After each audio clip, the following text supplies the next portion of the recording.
নেতা সাদেক কায়ুম এখন বক্তব্য রাখবেন। বিসমিল্লাহির রহমানির রহিম। জাআল হক ওয়া জাহাকাল বাতিল ইন্নাল বাতিলা কানা জাহুকা। সত্য সমাগত, মিথ্যা বিতাড়িত, নিশ্চয় সত্য বিজয় হবে।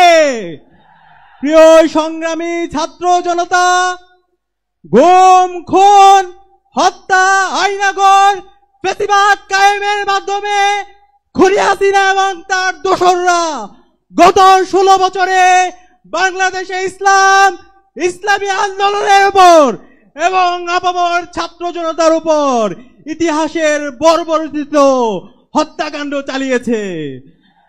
আপনারা জানেন 2009 সালে পিলখানা হত্যাকাণ্ডের মাধ্যমে এদেশে দেশপ্রেমিক নাগরিকদেরকে হত্যা করা হয়েছে। 2013 সালের 28 ফেব্রুয়ারি আল্লামা দেলোয়ার হোসেন সাঈদীর রায় পরবর্তী সারা দেশে গণহত্যা সংঘটিত হয়েছিল। 2013 সালের 5 মে শাপলায় আমাদের এদেশের মাদ্রাসা শিক্ষার্থীদের উপর গণহত্যা এবং শিশু হত্যা সংঘটিত হয়েছিল।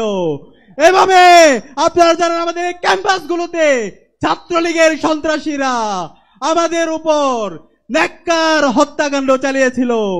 আগ্রাসনের বিরুদ্ধে, আধিপত্যবাদের বিরুদ্ধে কথা বলতে গিয়ে বুয়েটের মেধাবী শিক্ষার্থী আমাদের ভাই আবরার পাল শহীদ হয়েছে। এইভাবে গত 16 বছরে আমাদের নেতৃবৃন্দকে আধিপত্যবাদের বিরুদ্ধে কথা বলার কারণে, আগ্রাসনের বিরুদ্ধে কথা বলার কারণে শহীদ করা হয়েছে। আজকের এই প্রোগ্রামের জাতীয় সমাবেশের শুরুতে গভীর শ্রদ্ধার সাথে আধিপত্যবাদের বিরুদ্ধে, আগ্রাসনের বিরুদ্ধে সকল শহীদদের শ্রদ্ধার সাথে স্মরণ করছি। সাথে সাথে জুলাই বিপ্লবের আবু সাঈদ ওয়াসিম শান্ত থেকে শুরু করে শহীদ আলী রায়হান 2000-এর অধিক যে সমস্ত ভাই বোন শহীদ হয়েছে সকল শহীদদেরকে শ্রদ্ধার সাথে স্মরণ করছি। আল্লাহ পাক সুবহানাহু ওয়া তাআলা সকল শহীদদের জান্নাতুল ফেরদৌসের মেহমান হিসেবে কবুল করুক। আল্লাহুম্মা আমিন।